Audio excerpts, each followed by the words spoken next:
Let's do one more example utilizing the fundamental identities. To simplify the expression, 9 minus the tangent of theta divided by 9 times the cosecant of theta minus the secant of theta. Now when you first look at this, you have a lot of different thoughts that probably go through your mind. But in terms of simplification,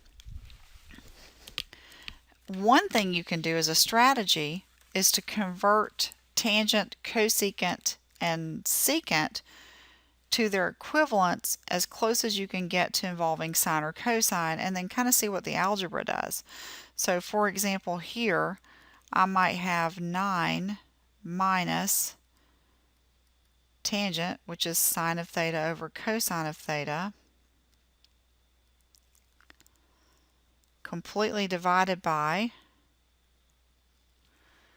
9 times 1 over sine of theta minus 1 over cosine of theta,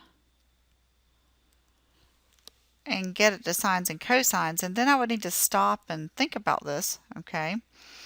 Alright, so for the numerator you have the potential for one fraction with a common denominator of cosine theta,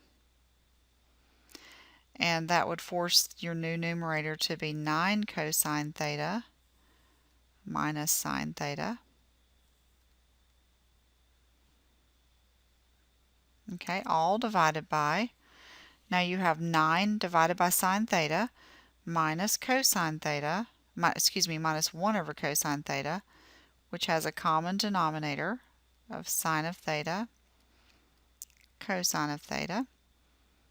So the first term would become 9 times cosine of theta as its numerator minus sine of theta.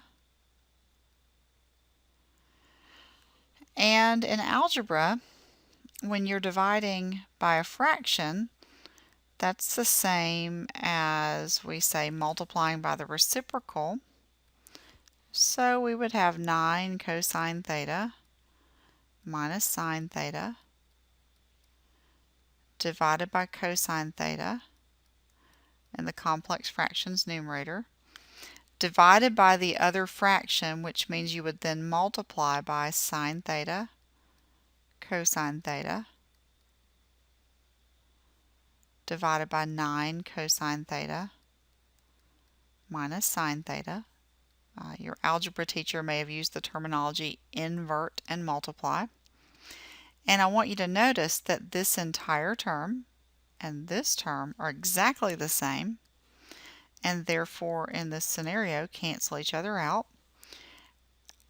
Also, cosine gets to cancel out, and so what you're left with is simply sine of theta, and there's really nowhere else to go. So we're done.